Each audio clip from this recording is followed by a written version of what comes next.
Coming at you with a game featuring tight spandex and exposed fur, this is Jen with a review of X-Men Mutant Apocalypse. X-Men Mutant Apocalypse was developed and published by Capcom in 1994 for the Super Nintendo. Hearing this should pique your interest, considering what an amazing tear Capcom was on in the 90s, putting out games like Mega Man X, Final Fight 2, Super Ghouls and Ghosts, Street Fighter 2, and its various wonderful incarnations. And I mean, the list goes on. This title feels like it has the recipe for success. It combines quite a lot of my favorite things: side-scrollers, beat-em-ups, comics, high level of difficulty, and adamantium claws. The game starts off with the X-Men heading to an island where mutants are being held captive.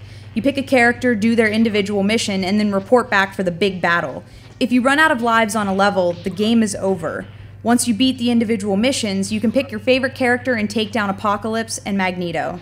Character selection is a little obvious. I hate Cyclops, love Beast, love Wolverine, but after serious Gambit withdrawal over the past years, I'm ecstatic to see him in this game.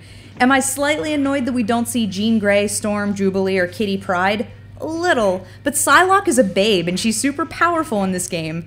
The decision to draw inspiration from not only the comics but the early 90s animated series is very obvious and wonderful in this title.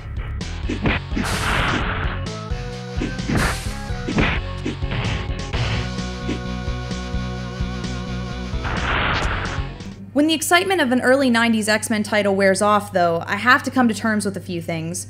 Although I love Mutant Apocalypse for everything it is, I'm displeased with the things it's not.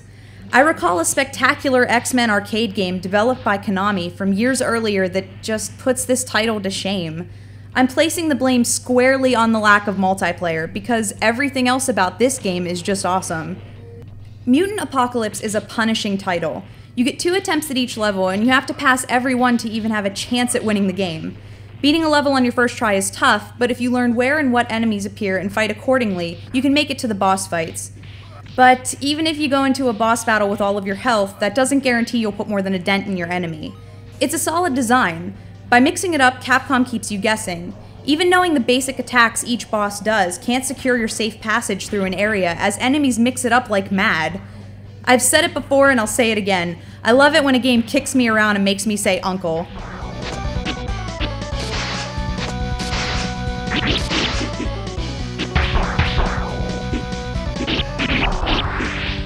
Unfortunately for Mutant Apocalypse, the arcade game came out first and cast a huge shadow over this title.